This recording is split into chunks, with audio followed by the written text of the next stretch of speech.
Here we are. I turned down here at the next block. Thanks, mister. I'll get off there.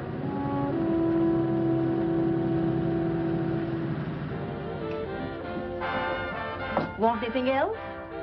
No. Hey, you. Me? Yeah, you. Where you heading? East. Too bad. I thought if you was heading north, I might be able to help you out. I'm pushing the Salt Lake, and I don't like to ride alone at night.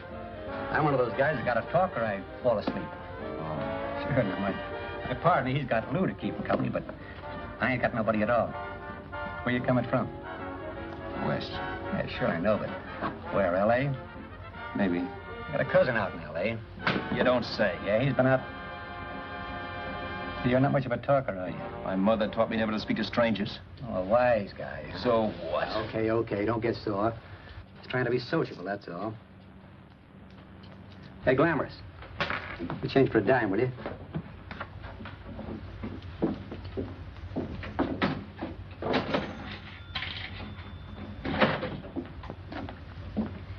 Let's have something quieter this time, Joe. My head's splitting. Is that what's wrong with it? Done with your coffee? No. And don't rush me, will you?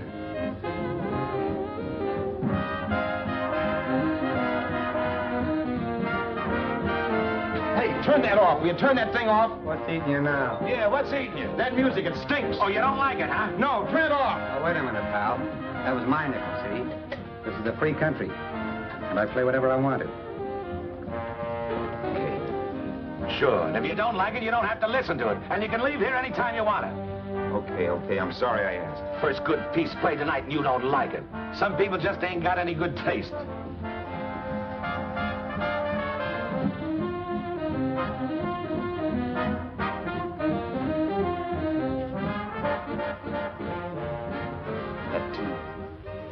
That tune. Why was there always that rotten tune? Following me around, beating in my head, never letting up. Did you ever want to forget anything? Did you ever want to cut away a piece of your memory or blot it out? You can't, you know. No matter how hard you try. You can change the scenery. But sooner or later, you'll get a whiff of perfume or somebody will say a certain phrase or maybe hum something. Then you're licked again. I can't believe that you're in love with me. I used to love that song once. So did the customers back in the old Break of Dawn Club in New York.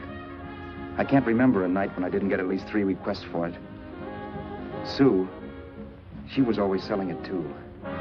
Those were the days.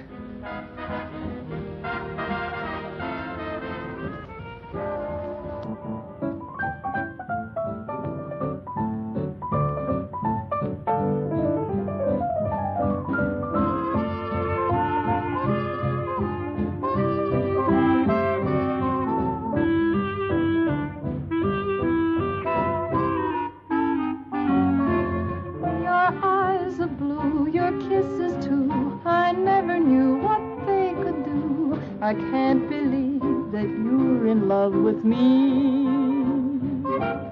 You're telling everyone know that I'm on your mind each place you go. They can't believe that you're in love with me.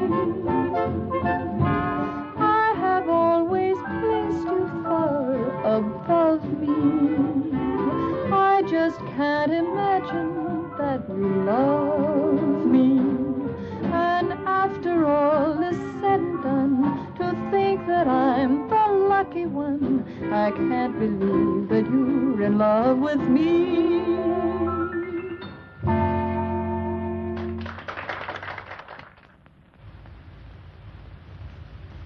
It wasn't much of a club, really. You know the kind.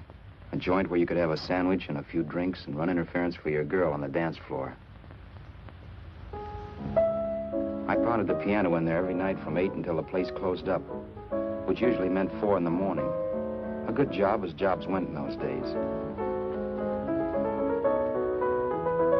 Then, too, there was Sue, who made working there a little like working in heaven. But how we felt about each other, well, there was nothing very unusual in that. I was an ordinary healthy guy, and she was an ordinary healthy girl, and when you add those two together, you get an ordinary healthy romance, which is the old story.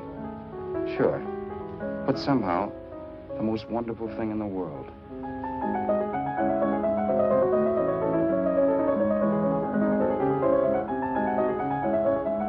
All in all, I was a pretty lucky guy.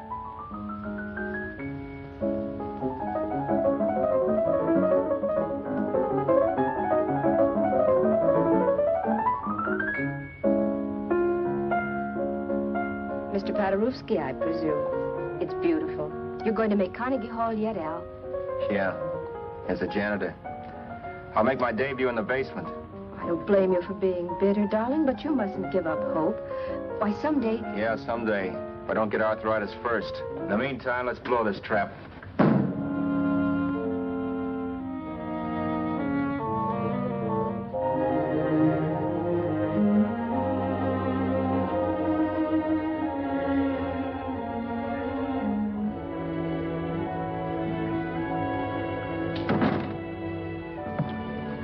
Like to get something to eat, hon? Oh, I don't think so, Al. I lose my appetite working in this flea bag. Let's go home. Okay. I can't stand much more of that dump. Did you see that drunk tonight trying to paw me? No, what drunk? Does it matter what drunk? Say, what's the matter with you tonight, darling? That's the third time you started to tell me something and then stopped. We shouldn't have any secrets from each other, Sue. Next week, we're going to make with the ring and the license. You and me will be a team. Yes, that's right. In the Bush League. I don't get you. We've been struck out. It's a funny way to talk, darling. Don't you want to marry me? Al, look, I love you. You know I do, and I want to marry you. But? But not now. Only after we've made good. Sunday, I'm going away. Oh, I know you'll think it's silly. That's why I hesitated to tell you. But I'm going to California. I want to try my luck in Hollywood. That's the most stupid thing I ever heard of. Don't you know millions of people go out there every year and wind up polishing cuspidors? I thought you had better sense. You sound as if you don't think I have any talent. That has nothing to do with it. I'll make out all right. Maybe. But what about me? Doesn't it mean anything to you that you're busting up all our plans? We may not see each other for years? It won't be that long. I thought you loved me. I do. You know I do. Well, here we are. Al, why can't you see my side of it? I'm young. We both aren't. And we've got all the time in the world to settle down. Oh, really, darling, what I'm doing is the only sane thing to do. I hate the thought of being so far away from you, but we'll be together again someday.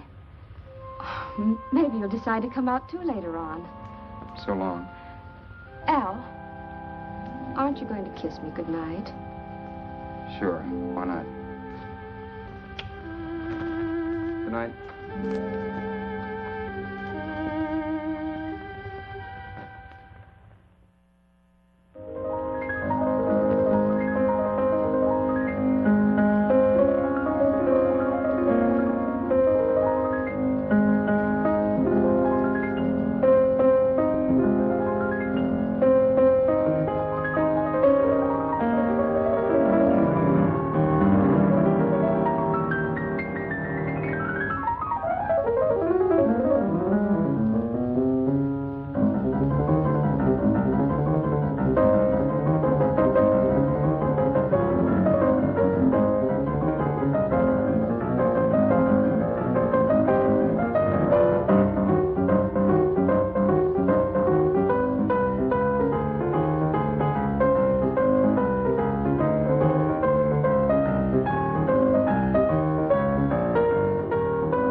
Roberts. You hit the jackpot this time.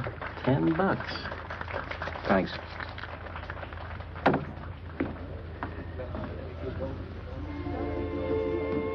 So when this drunk handed me a 10 spot after a request, I couldn't get very excited.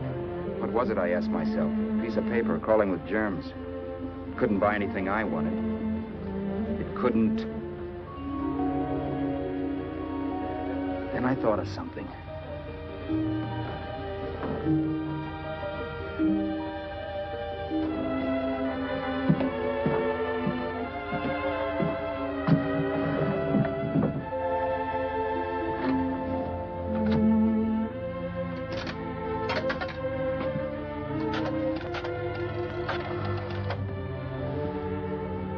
Long distance. I'd like to put a call through to Los Angeles. Miss Harvey. Sue Harvey, H-A-R-V-E-Y. The number is Crestview 65723.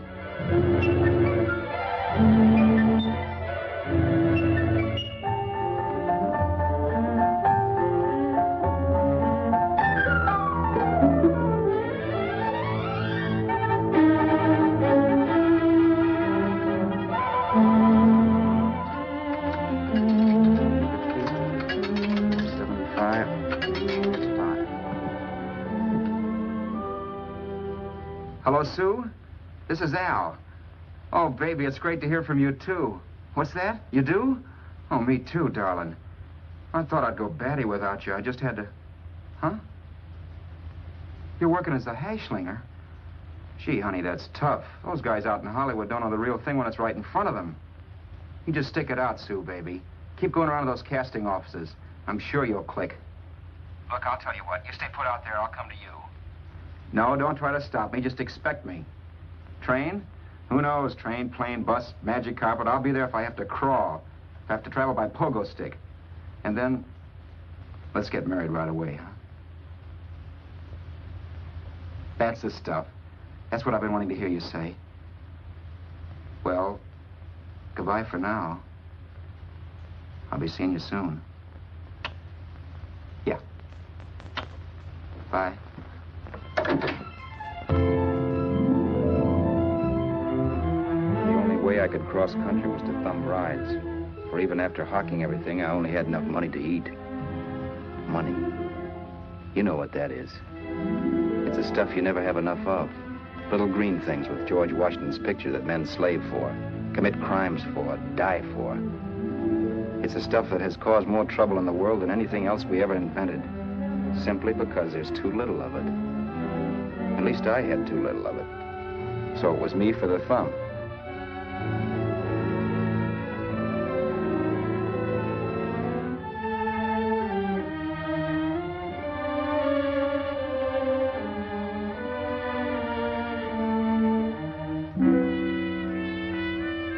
Ever done any hitchhiking?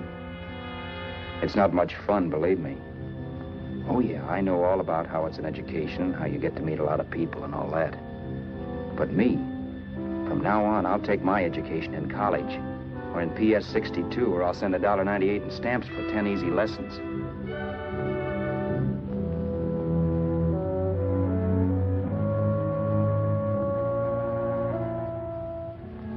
Thumbing rides may save you bus fare, but it's dangerous. You never know what's in store for you. You hear the squeal of brakes. If only I had known what I was getting into that day in Arizona. Here, throw that in the back seat. Okay, let's go. Make sure that door's closed.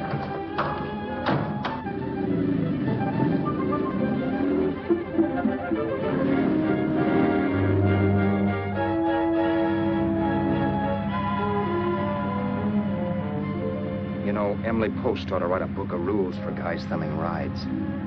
Because as it is now, you never know what's right and what's wrong. We rode along for a little while, neither one of us saying anything. I was glad of that.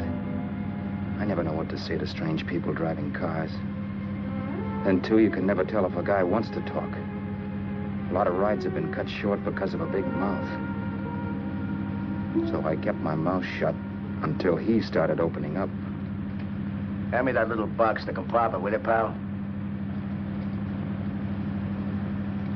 Hold the wheel, will you?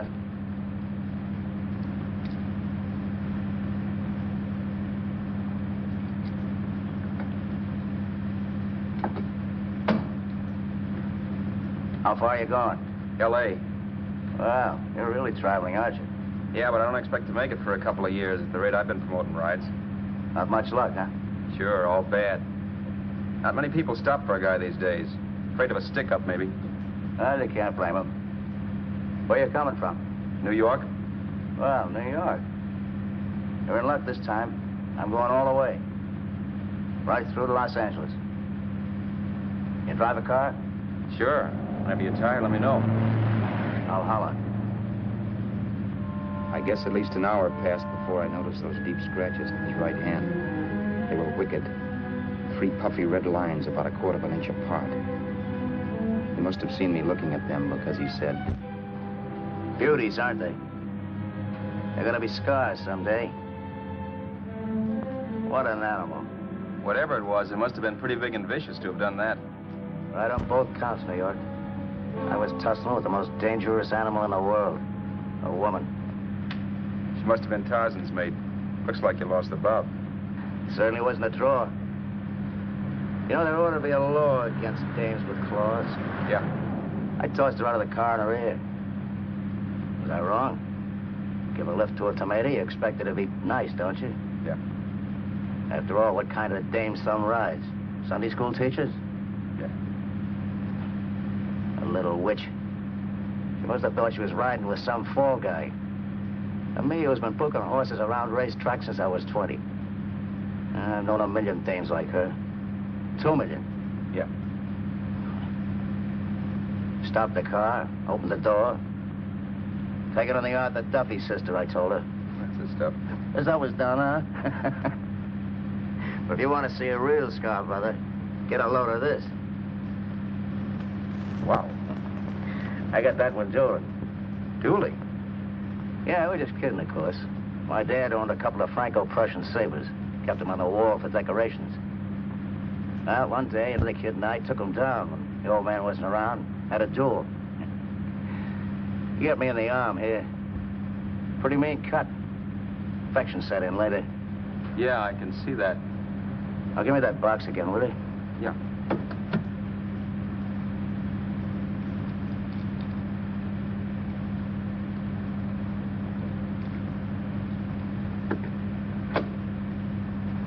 Pain made me lose my head, I guess. I began slashing. Before I knew it, I'd put the other kid's eye out.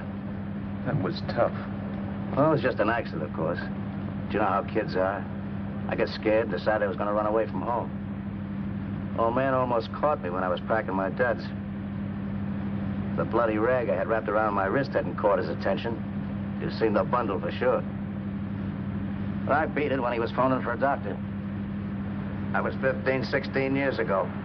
I haven't been home since. Pull in there for a bite or something, huh?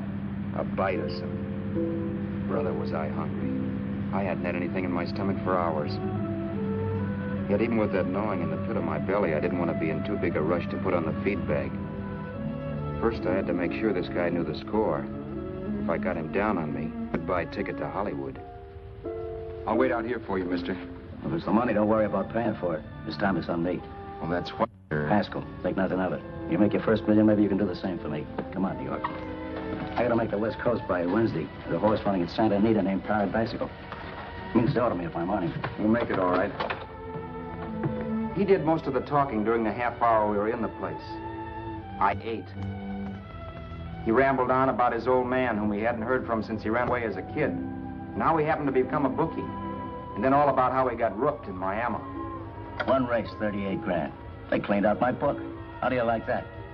That was tough luck. Yeah, and I'm supposed to be the smart guy. Well, you just wait. I'm going back to Florida next season with all kinds of jack. And you watch those stinkers run for cover. Want anything else? No, thanks. I've had plenty.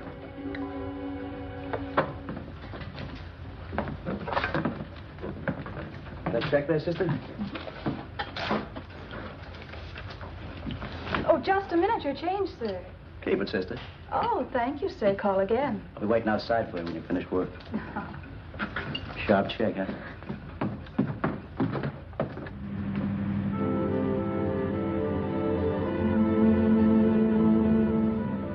all that night while Haskell slept like a log. After a while, I began to get sleepy myself. I was happy, though. Soon I'd be with Sue again. The long trip was practically over, and there'd be no more hoofing it down the concrete. I began to think of the future, which couldn't have been brighter if I'd embroidered it with neon lights. It was nice to think of Sue shooting to the top. It's amazing what a full belly can do to your imagination. Your eyes are blue, your kisses too. I never knew what they could do. I can't believe that you're in love with me. You're telling everyone you know I'm on your mind each place you go. I can't believe that you're in love with me.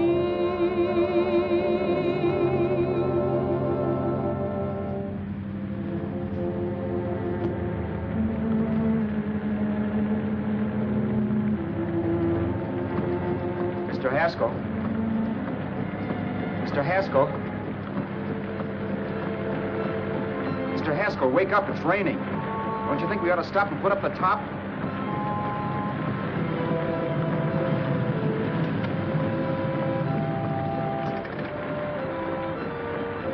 Mr. Haskell, I'm going to put up the top.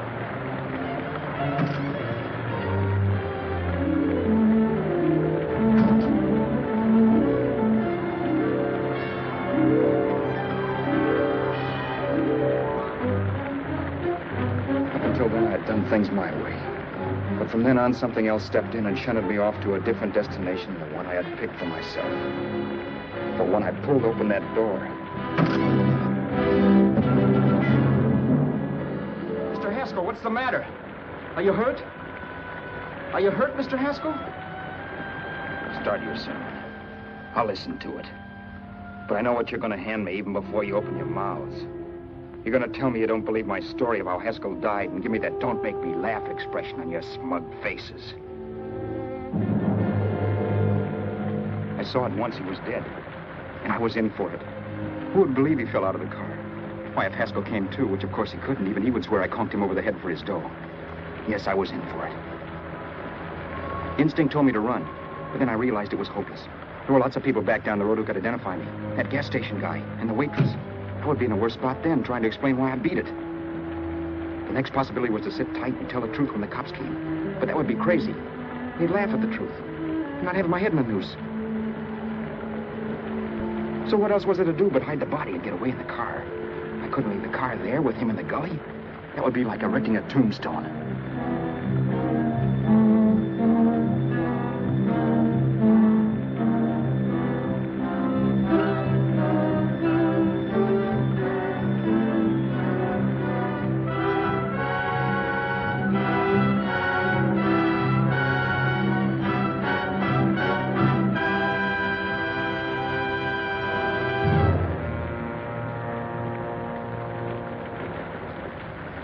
My idea was to cover him with brush, not to rob him. But then I remembered that even if I only drove the car for 100 miles or so, I would need money for gas. Besides, it was stupid of me to leave all that money on a dead man. Not only that, I'd have to take his driver's license in case I was stopped for something. I didn't like to think about it, but by that time I'd done just what the police would say I did, even if I didn't. My clothes. The owner of such an expensive car would never be wearing them. Some cop might pull me in on suspicion.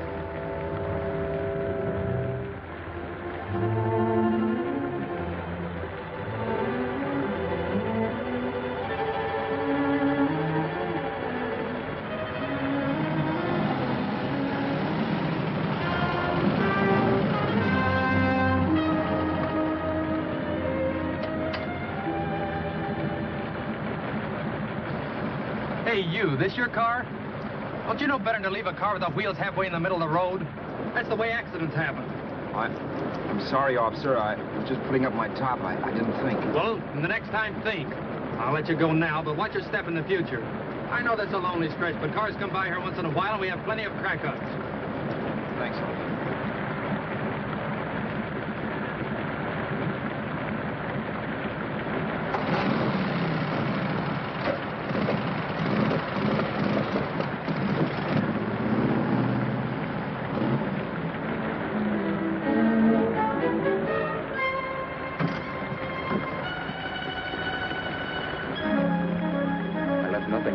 give me away as Roberts. If they found a dead man in the gully now, it would be me.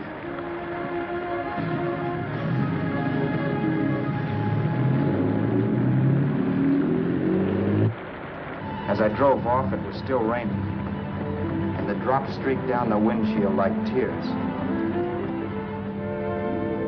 I kept imagining I was being followed and that I could hear sirens back in the distance.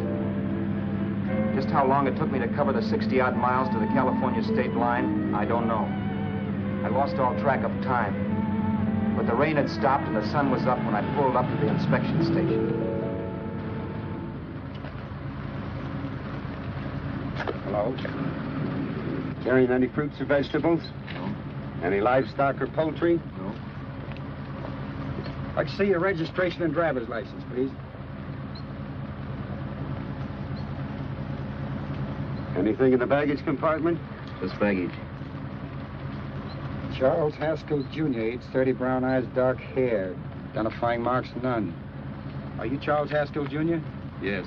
Well, remember, if you're employed and you stay over 30 days, you take out California plates. All right, officer, but I'll only be in the state a short while. Right, you can go now.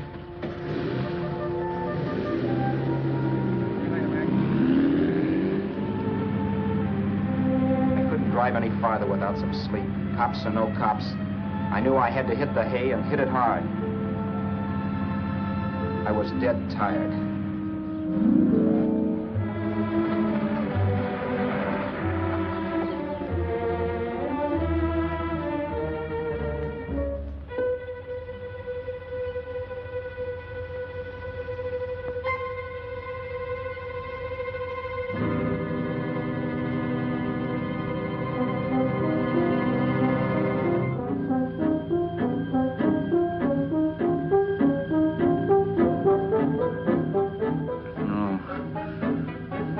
Mr. Haskell.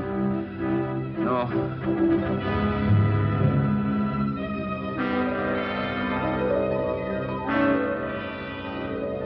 Mr. Haskell, you can't die. I think I did it. No, Mr. Haskell. No.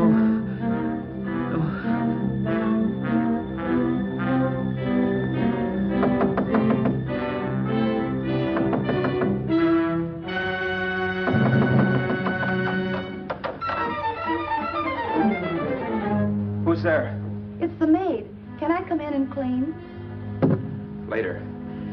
In a half hour. All right, sir.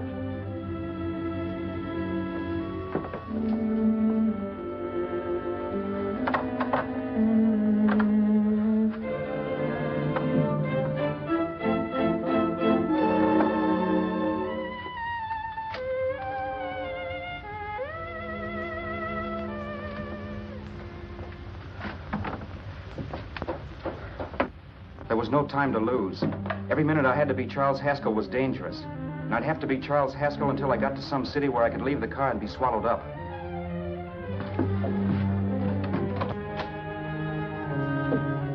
That meant driving the car as far as San Bernardino, maybe even to Los Angeles. In a little town, I might be noticed, but in a city, I should be safe enough. Then, after I ditched the car, I could go on to Sue. But those 5 minutes at the state line made me realize it might be a good idea to find out a little bit about Mr. Haskell. Then if anybody asked me questions, I could give the right answers. The first thing I found out was that I had $768. This was a lot of jack, but believe me, it was the kind of money I'd rather not have.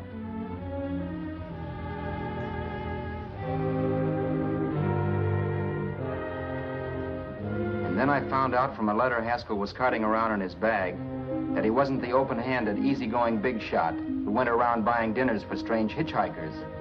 Before I got done reading it, I saw him more as a chiseler. It was written to his old man in California, the one he hadn't seen in so many years. In it, Haskell posed as a salesman of hymnals, of all things. It was easy to see where Haskell expected to raise a new stake for his book in Miami by rooking his old man. That was about all I found out from his effects, and it was enough. I told myself, maybe old man Haskell was lucky his son kicked off. He would never know it, but it saved him from taking a flyer in Sacred Literature Preferred.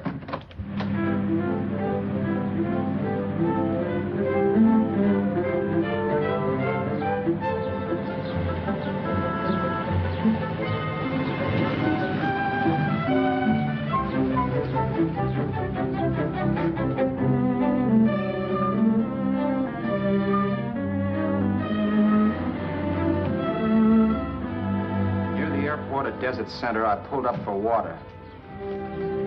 There was a woman. Hey, you! Come on if you want to ride.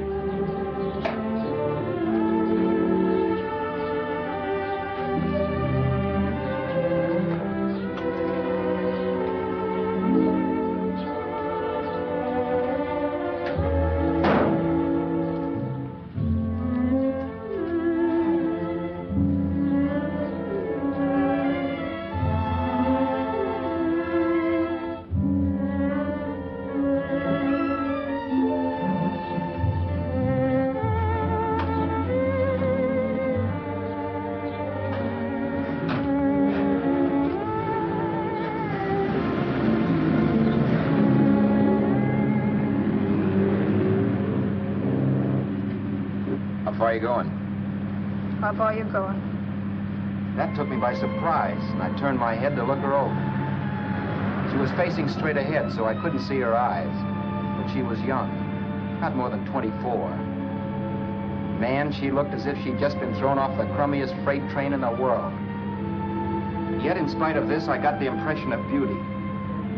Not the beauty of a movie actress, mind you, or the beauty you dream about when you're with your wife, but a natural beauty. A beauty that's almost homely because it's so real. Then suddenly she turned to face me. How far did you say you were going? Los Angeles? L.A.? L.A.'s good enough for me, mister. That's what I was afraid of. What'd you say? Oh, nothing, just thinking out loud. People get in trouble for doing that. What's your name? You can call me Vera if you like. You live in Los Angeles? No. Where are you coming from? Oh, back there. Needles? No. Oh, sure, Phoenix. You look just like a Phoenix girl. Are the girls in Phoenix that bad? The girl must have been pretty tired, because she fell asleep not 20 minutes after she stepped into the car. She lay sprawled out with her head resting against the far door, like Haskell. I didn't like that part of it much, but I didn't wake her up. It wasn't that this girl still worried me. I'd gotten over that funny feeling I had when she looked at me, which I put down as just my jangled nerves. With her eyes closed and the tenseness gone out of her, she seemed harmless enough. And instead of disliking her, I began to feel sorry for her. The poor kid probably had had a rough time of it. Who was she anyway? And why was she going to Los Angeles? And where'd she come from in the first place? The only thing I knew about her was her name. Not that it made any difference. A few hours more and we'd be in Hollywood. I'd forget where I parked the car and look up Sue. This nightmare of being a dead man would be over. Who this dame was, well, it was no business of mine. Where did you leave his body? Where did you leave the owner of this car? You're not fooling anyone. This buggy belongs to a guy named Haskell. That's not you, mister. You're out of your mind. That's my name, Charles Haskell. I can prove it. It's my driver's Save license. yourself the trouble, mister. Having Haskell's wallet only makes it worse.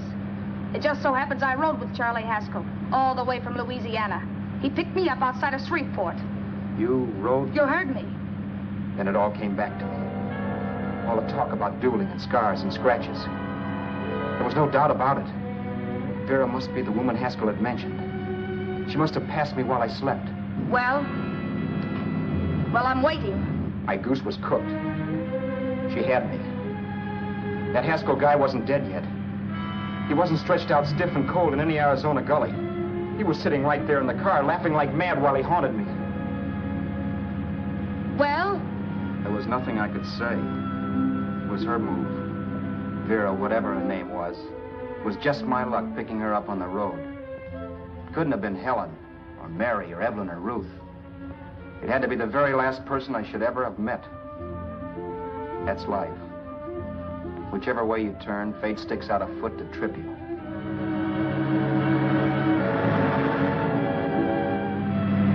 I told her her everything, but she didn't believe my story. I should have saved my breath. That's the greatest cock and bull story I ever heard. So he fell out of his car. Say, who do you think you're talking to, a hick? Listen, mister, I've been around, and I know a wrong guy when I see one. What'd you do, kiss him with a wrench? Now, wait a minute. What I told you was true. You see, that's why I had to do it.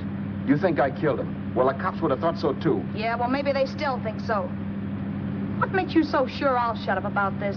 Girl, I'm innocent. Give me a break, will you? It won't do me any good having you pinched.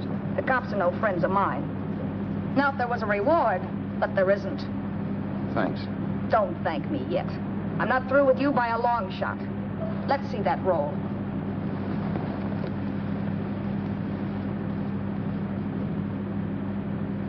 Is that all Haskell had? Isn't it enough? No, I thought he had more.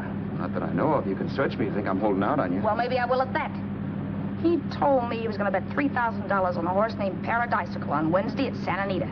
He was stringing you along. He meant 300. Maybe. Sure, $3, 300. He was a piece of cheese, a big blowhard. Listen, mister, don't try and tell me anything about Charlie Haskell. Remember, I knew him better than you did. Okay, then you knew he was a four-flusher. That explains the $3,000 bet. I'm not so sure he didn't have that $3,000. Why should I believe you? You got all the earmarks of a cheap crook. Now, wait a minute. Shut up. You're a cheap crook and you killed him. For 2 cents, I'd change my mind and turn you in. I don't like you. All right. Don't get sore. I'm not getting sore. But just remember who's boss around here. If you shut up and don't give me any arguments, you'll have nothing to worry about. But if you act wise, well, mister, you'll pop into jail so fast it'll give you the bends. I'm not arguing. Well, see that you don't. You know, as crooked as you look, I'd hate to see a fella as young as you wind up sniffing that perfume that Arizona hands out free to murderers. I'm not a murderer. Of course you're not. Haskell knocked his own head off. He fell, that's how it happened, just like I told you. Sure, and then he made you a present of his belongings. I explained why I had to do that. Doesn't make a difference one way or another. I'm not a mourner. I liked Haskell even less than I like you. Yeah, I saw what you did to him. What do you mean? Well, scratches on his wrist. Sure, I scratched him. I'll say you did. So your idea was to drive the car a little way, maybe into San Bernardino, and then leave it. You weren't going to sell it? Sell it? You think I'm crazy? Somebody else's car? See, all I want to do is leave it somewhere and forget I ever saw it. Not only don't you have any scruples, you don't have any brains. I don't get you. Maybe it's a good thing you met me. You'd have got yourself caught, sure. Why, you dope. Don't you know a deserted automobile always rates an investigation? Huh? Look, the cops find a car. Then they get curious. They wonder where the owner is. So, all right, they don't trace Haskell. They trace you. I never thought of that. The only safe way to get rid of the car is to sell it to a dealer. Get it registered under a new name. Say, stop at the next store. I want to get a bottle and do some shopping before we hit L.A. Okay. As soon as we find a place, I'll drop you off and pick you up later. Nothing doing. You're coming in, too. From now on, you and I are like the Siamese twins. Have it your way. But I don't get the point. The point is, I don't want you to get lost. I'm not going to beat it if that's what you're afraid of. I'll say you're not. Well, I'm going to see that you sell this car so you don't get caught. Thanks. Of course, your interest wouldn't be financial, would it? You would want a small percentage of the profits. Well, now that you insist, how can I refuse? 100% will do. Fine. I'm relieved. I thought for a moment you were going to take it all. I don't want to be a hog. A few hours later, we were in Hollywood. I was recognizing places Sue had written about. It struck me that far from being at the end of the trip, there was a greater distance between Sue and me than when I started out. Vera wasn't kidding with that Siamese twins crack. She rented a little apartment as Mrs. Charles Haskell. When I objected to this, she explained that it was on account of the car. A dealer might think something was funny if he called and found we were using different names.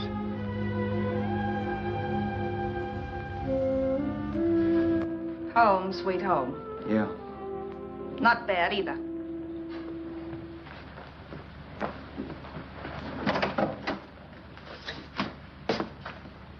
In case there's any doubt in your mind, I'll take the bedroom. Yeah. Sure is stuffy in here.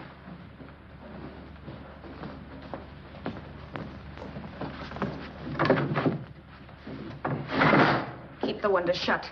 Okay. The old crow downstairs said there's a folding bed behind this door.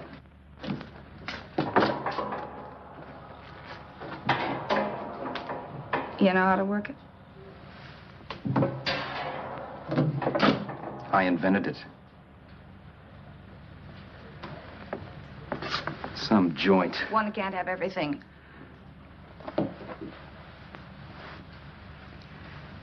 I'm first in the bathtub. I don't know why, but I figured you would be.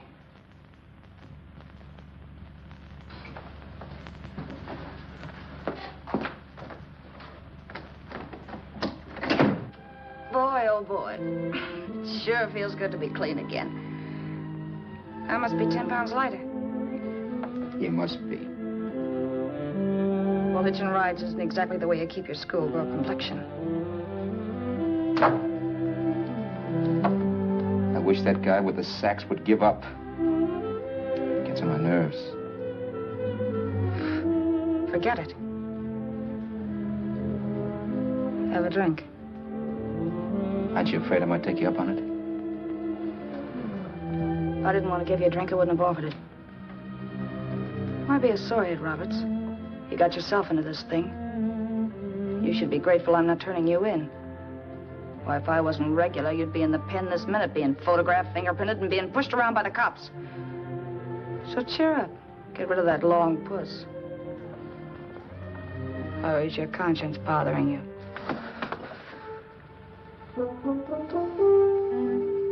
No. It isn't. Swell. That's the spirit. He's dead and no woman around to bring him back. Anyway, I never could understand this worrying about something that's over and done with. Now look, Vera, for the last time I didn't kill him. Haskell was a sick man. Maybe he was dead before he fell out of the car. I don't know. Sure. He died of old age. All right. So if it'll make you sociable, you didn't kill him.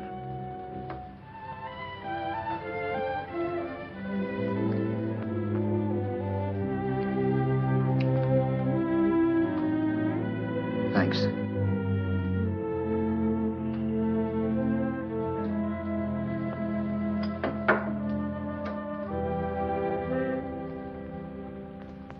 We're out of liquor, Roberts. Yeah. Too bad. I felt like getting tight tonight. Well, I think you succeeded. Am I tight? As a prima donna's corset. That's good. I wanted to get tight. Why? What have you got to get tight about? Oh, I don't know.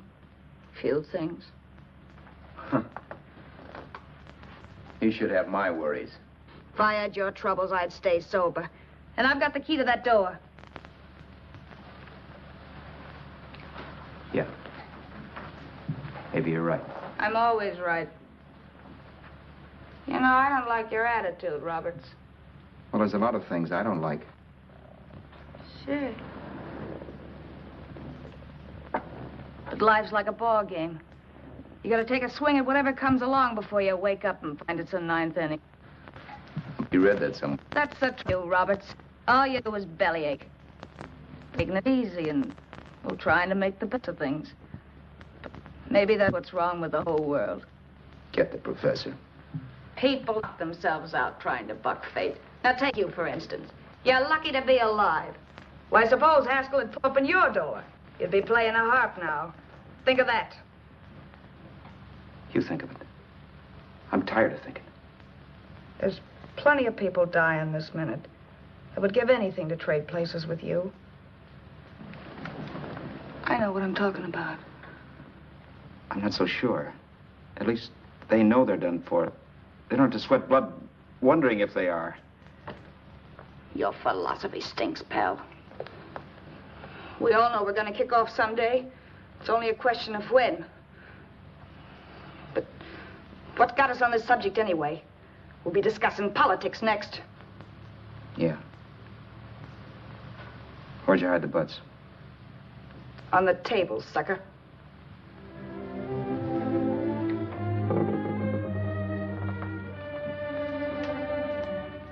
We bored each other with conversation for a couple of hours longer. Every 5 minutes, one of us was wishing we had another bottle or a radio or something to read. Then finally, we ran out of chatter. I know it's only 11 o'clock, but I want to get up early and make the rounds of the used car lots. No hurry about that. We've got all the time in the world. Maybe you have, but if you think I want to stay cooped up in this place any longer than I have to, you're batty. It's not a bad place. Pay plenty for diggings like this in New York. I wouldn't like it if it was the Ritz.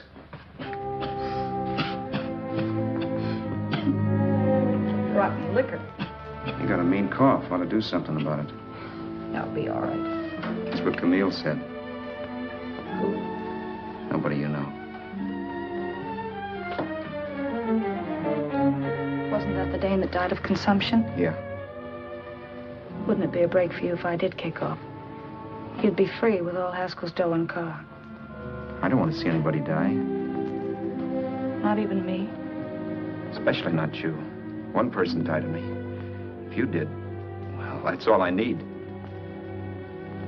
You don't like me, do you, Roberts? Like you. I love you. My favorite sport is being kept prisoner. After we sell the car, you can go to blazes for all I care. But not until then.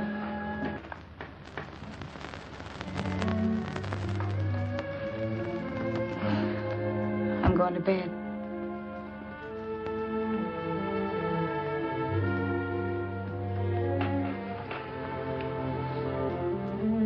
Good night, Roberts. Don't try and sneak away during the night. All the doors are locked. Anyway, if I find you gone in the morning, I'll notify the police. They'll pick you up. Don't worry, I know when I'm in a spot. Well, good night. I hope that portable rack isn't too uncomfortable for you. Don't lose any sleep over it, will you, Vera?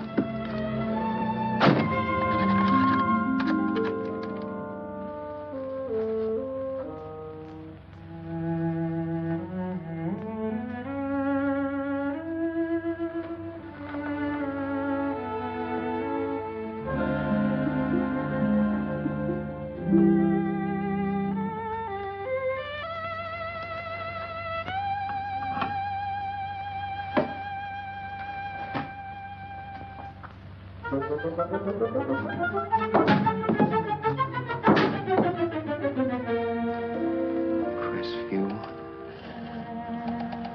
6, 5, 7, 2, 3. Hello? Hello? Hello? Hello?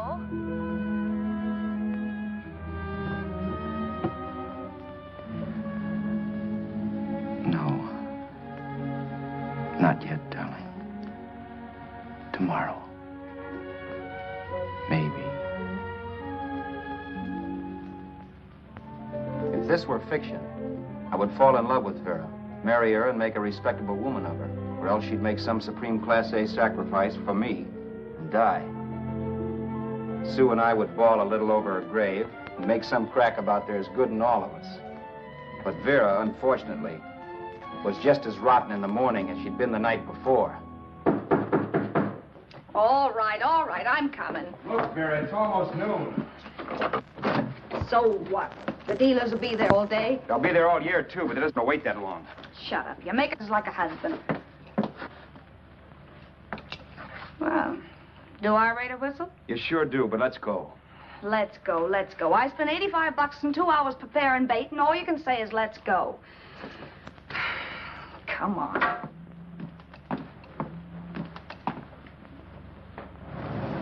We passed a few used car lots last night down this way. What do you think we can get for this heap? I don't know. Plenty. He'd let me handle everything. Think we can get $2,000? I don't know, but don't worry. I'll squeeze as much out of this guy as I can. If I let it go cheap without a fight, he might think we've stolen the car. And listen, don't make any slips and call me Roberts. That'll cook us. I don't need you to tell me that. You better just sit by and keep your mouth closed. Remember, we're both in the soup if anything happens. Forget it and drive. You're my wife, Vera Haskell. Look, after the deal's closed, let's go back to that place on Hollywood Boulevard where I saw the fur jacket. I want to buy it. After the deal's closed, I'm saying goodbye to you. That's right, I forgot. I guess I'm getting kind of used to you. Well, that's a habit you could start breaking. Let's try this place in the middle of the block.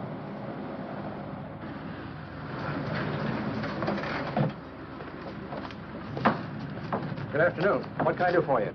We're interested in selling a car. If the price is right. Well, if it's in good mechanical condition, it should blue book for about $1,600. Tony, take a look at this motor. $1,600. Are you kidding?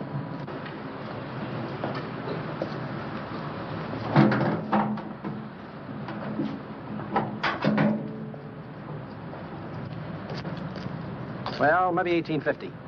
Before I let it go for $18.50, I'll wreck it and collect the insurance first.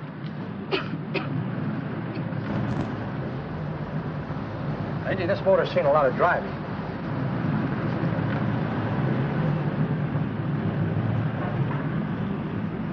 While the mechanic inspected the car, we haggled. At last, when we were all worn out, we hit a compromise. His price. Okay, it's a deal. All right, come in, we'll sign the papers. I have the ownership papers right here with me.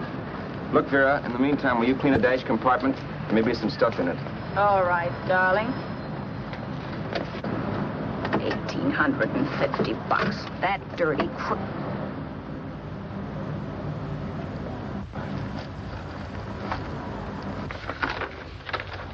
New York, huh? Yeah. But you bought the car in Miami. Yeah. Well, now let's see about the insurance. We can either have it transferred or canceled. What kind of insurance do you have, Mr. Haskell? Well, aren't all the papers there? I don't see any. Surely you know what type of insurance you carry in the car. The name of the company? Yeah, but, Well, if you'll just tell me the name of the company, I'd be very glad to take care of all the details. well, Did you sign the papers yet? not yet. Well, don't.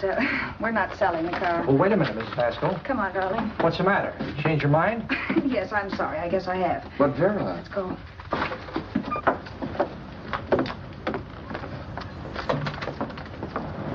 You got me out of a tight spot, Vera. But I still don't understand all this. You will in a minute. I almost threw away a gold mine. $18.50 isn't to be sneezed at. The car doesn't book for as much as I thought. We're not selling the car. You want to keep it. Now, wait a minute, Vera. You said yourself I wouldn't be safe until the car was in someone else's name. I'd like to be free of this mess when I go. That's just it, Roberts. You're not going. There's a drive-in at the next corner. Pull in there and we'll get a bite to eat. And I'll explain. What is this, another one of your brilliant ideas?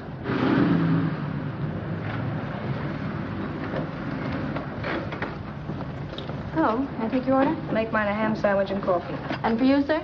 Oh, I don't care. The same. Thank you.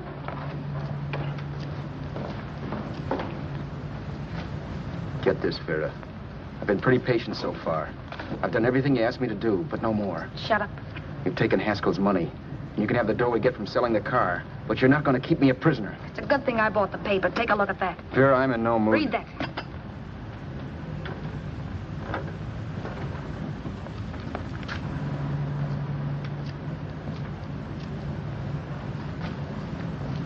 No. Yes. No, I won't do it. Yes, you will. You think I'm crazy? It's impossible, I tell you. Excuse me.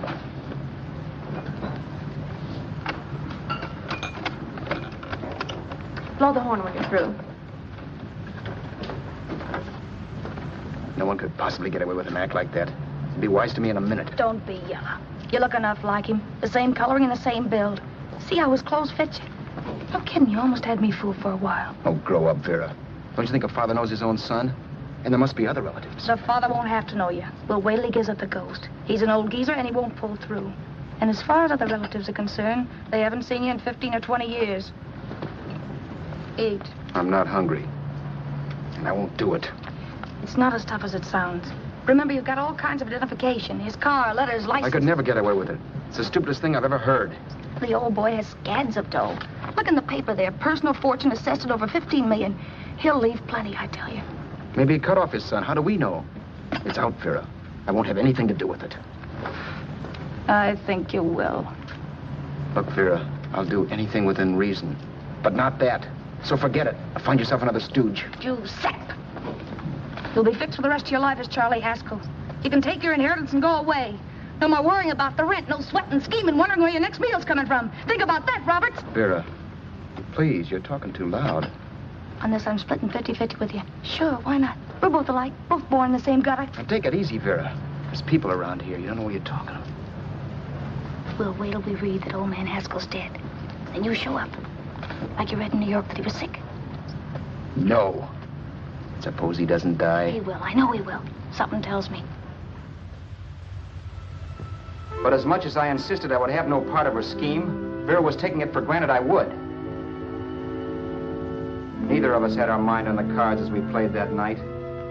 I knew we were just trying to kill time between newspaper editions. This was a death watch for Vera. Maybe it was for me, too. Don't you realize if I'm caught, they'll want to know where I got the car and stuff, and they'll have me on a murder charge. If you're smart, you won't get caught. I knock for 7. And if I'm caught, don't you realize you'll be out, too? 18 points. That gives me 30. How will I be out? You'll be out $1,850 we would have gotten on the car. Really, Vera, you'd be an awful chump if you threw away all that dough on a dizzy long shot. Let me sell the bus tomorrow. With the money it'll bring and what you've already got, a clever kid like you can run it up in no time. Then we'd both be in the clear. I'll be in the clear anyway. Maybe. Maybe. But if I got caught, I'd get good and sore at you, you know. You mean you'd squeal? Well, no, not squeal exactly. Never mind what you meant. Even if you did tell the cops I was in on it with you, what could they do to me? They might give me the same medicine they gave you. Yeah. A rope. But I'm on my way anyhow. All they'll be doing will be rushing it. All right. But think of the $1,850 you'd lose. You'd kick yourself along the block and let it get away from you. I'll take the chance. Want another drink? You're being a goon. That's the way people wind up behind the 8 ball. Once they get a few dollars, they become greedy and want more. My. Caesar. Who? You know that Roman general? He got his for being greedy. He wasn't satisfied, so the final wind-up was he took the count. A couple of days ago, you didn't have a dime. Why, you were so broke you couldn't pay cash for a postage stamp. Now you've got almost $700 with $1,850 in the offing. Take my advice. Don't try for more. I'm tired of this game. Let's have some blackjack. Play solitaire. Okay, I will if that's the way you feel about it. That's the way I feel about it. Getting sore and throwing things won't help much, Roberts. I'm really doing you a favor. I help you out of a jam by keeping my mouth shut. I show you how to make some soft money. And what thanks do I get? Thanks. Sure. Or would you rather call the cops and told him you killed a man and stole his money? I didn't kill anybody. Yes, you did. No, I didn't. You know I didn't. All right, then. Suppose I call the cops. If you're innocent, what do you got to be scared of? Okay. Call them, you mutt. Go ahead and call them. See if I care. At least they'll give me a square deal. You want me to call them? You heard me. But I'm warning you. If I'm pinched, I'll swear you were in on it. I'll say that you helped me. If I fry, I'll get even with you. You wouldn't dare. You're chicken. Yeah? Then try it and see. Call them. Yeah. Okay, I will.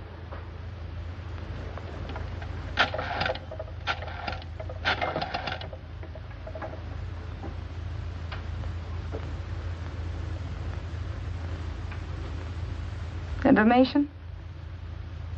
I want the number of the Hollywood police station. Okay, I got it. Thanks. Wait a minute, Vera. You wouldn't do that. Well, wouldn't do that, and I'll show you if I would. Take it easy now. Let's talk this over. This was early in the evening, and the conversation, while hectic, was at least pitched low. But as the minutes passed, and more obstacles to her plan popped into my head, the air got blue. Each word coming from our lips cracked like a whip. I reminded her that as Charles Haskell, I didn't even know my mother's name, where I'd gone to school, the name of my best friend, whether I had an Aunt Emma or not, my religion, and if I'd ever owned a dog. I didn't even know what my middle initial stood for. I also pointed out that the real Haskell had a scar on his forearm. His people never saw that scar. He told me he ran away right after putting out the kid's eye. Yeah, but his father knew he was cut. It'd have to be some kind of a mark. So what? The old man's dead, or will be. I hope by tomorrow morning's papers. Anyway, you could cut yourself a little, couldn't you? Boy, for that kind of dough, I'd let you cut my leg off. You're drunk and you're crazy mad, Vera. Turn me in if you want to, but I won't get mixed up in this. Besides, how do we know Haskell was such a phony? Maybe it wasn't the man's son at all. Maybe he just dreamed it up. Well, dreaming or not, you won't be dreaming when the law taps you on the shoulder. There's a cute little gas chamber waiting for you, Roberts. And I hear extradition to Arizona's a cinch. Where's that phone? Vera! Leave me alone. Vera! Here. I want a phone. Call police. I hate you, yellow stinker. You leave me alone. I'll let you alone when you promise to leave the phone where it is. You're drunk. You don't know what you're doing. You're hurting me. Will you promise? All right.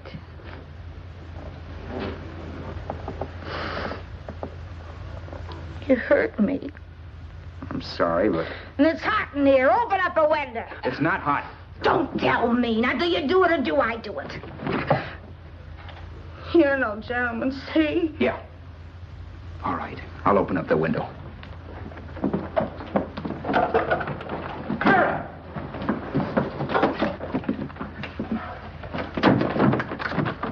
open the door. Please open the door. Vera, open the door. Don't use the phone. Listen to me. I don't like you, Roberts. You're no gentleman, see? You hurt my hand, and I'm going to get even with you. If you don't open the door, I'm going to kick it down, Vera. Vera, don't call the cops. Listen to me. I'll do anything you say.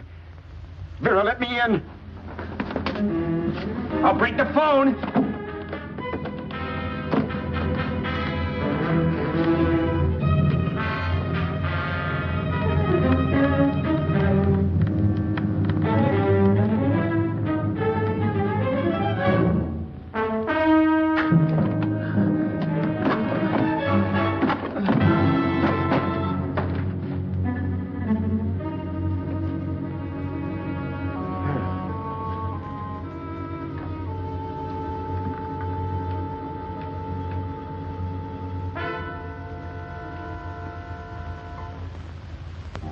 The world is full of skeptics.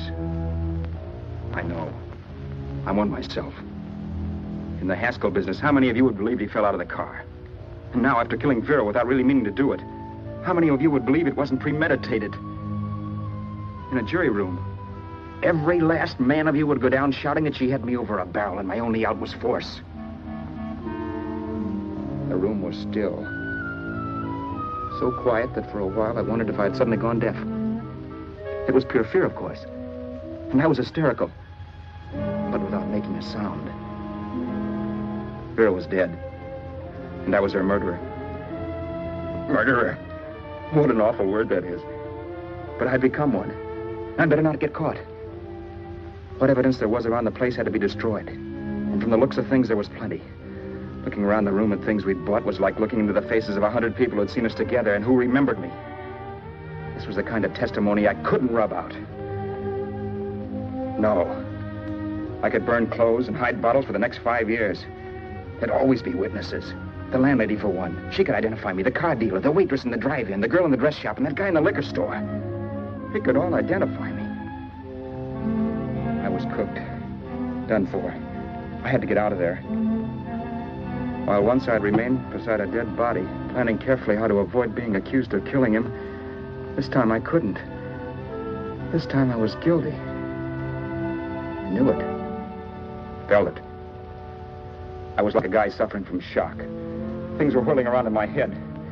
I couldn't make myself think right. All I could think of was the guy with the saxophone and what he was playing. It wasn't a love song anymore. It was a dirge.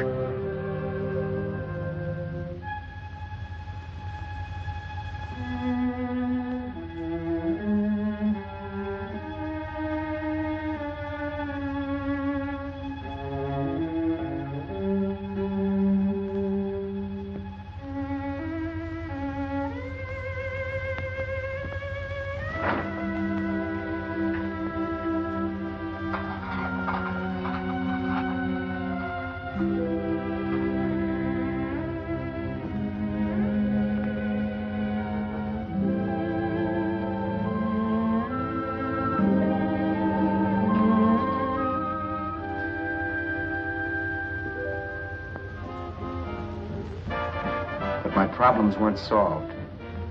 I had to stay away from New York for all time. Because Al Roberts was listed as dead and had to stay dead. And I could never go back to Hollywood. Someone might recognize me as Haskell. Then, too, there was Sue. I could never go to her with a thing like this hanging over my head. All I could do was pray she'd be happy.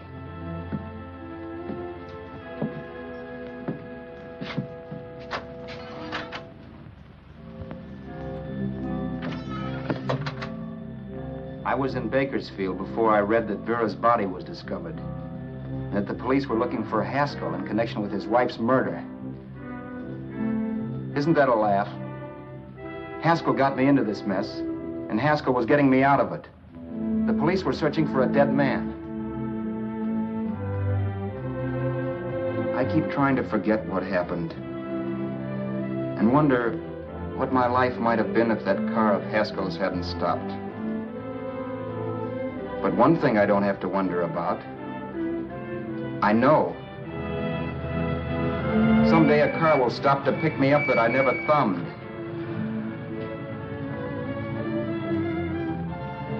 Yes. Fate, or some mysterious force, can put the finger on you or me for no good reason at all.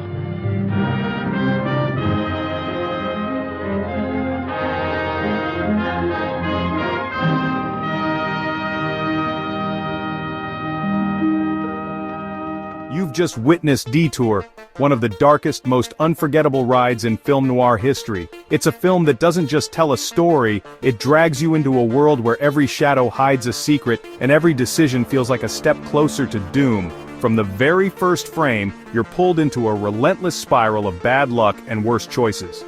If you're feeling a little unsettled, trust me, that's exactly what Edgar G. Ulmer wanted. He crafted Detour to get under your skin, to make you question not just the character's fate, but your own sense of safety in a world ruled by chance. Let's break down why this hour-long odyssey of fate, guilt, and desperation is still haunting audiences after nearly 80 years. First, the cast. These aren't just actors, they're the beating, broken heart of the film. Tom Neal's Al Roberts isn't your typical tough guy. He's a down-on-his-luck pianist who can't catch a break. And the universe, it seems, is out to break him further. He's not a hero, not a villain, just a man caught in a web of misfortune, making choices that only dig him deeper. Enter Anne Savage as Vera. She's not just a femme fatale, she's a force of nature. Her performance is raw, aggressive, and chillingly real. Vera isn't just dangerous, she's unpredictable. A storm that sweeps through Al's life and leaves nothing but wreckage behind. The chemistry between Neal and Savage crackles with the kind of tension you don't just watch, you feel. Every argument, every glance is loaded with desperation and fear, making their scenes together unforgettable. Now here's what's wild. Detour was shot in just 6 days. 6! That's barely enough time to rehearse, let alone create a masterpiece. Yet somehow that frantic pace adds to the film's raw, nervous energy. Ulmer, the director, had almost no budget. He reused sets, filmed at night, and focused every ounce of energy on the actor's psychology. Every corner cut became a creative choice, turning limitations into atmosphere. It's proof that creativity always trumps cash. When you have vision, you can turn even the smallest resources into something unforgettable. The music, moody, minimalist, and haunting. It's the kind of score that seeps into your bones, echoing the loneliness and regret that define Al's journey. Ulmer arranged it from classical public domain pieces, which gives the whole film this fatalistic undertone. The music isn't just background, it's a character, whispering that doom is always just around the corner. It's not flashy, but it lingers, just like Al's regrets. The melodies haunt the empty spaces, reminding us that some mistakes echo forever. Some trivia for my fellow noir nerds.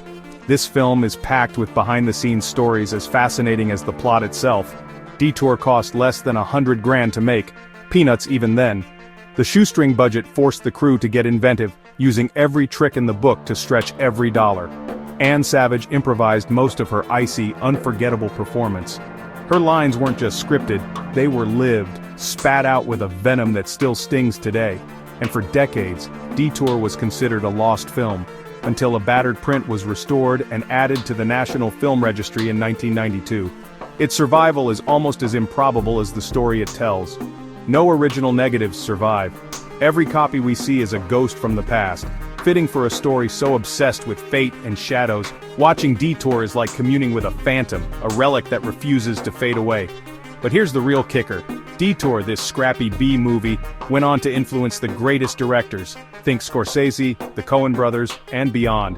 Its fingerprints are all over modern cinema, from gritty thrillers to psychological dramas. It proves you don't need big bucks to make cinematic history. Sometimes all it takes is guts, vision, and a willingness to embrace the darkness.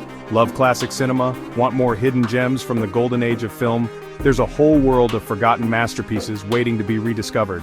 Subscribe to Timeless Full Features, where every frame is a step back into the magic of old Hollywood. Join us as we explore the shadows, the legends, and the stories that shaped cinema. And remember, sometimes the wrong road leads to the right story. In the world of film noir, it's the detours that make the journey unforgettable.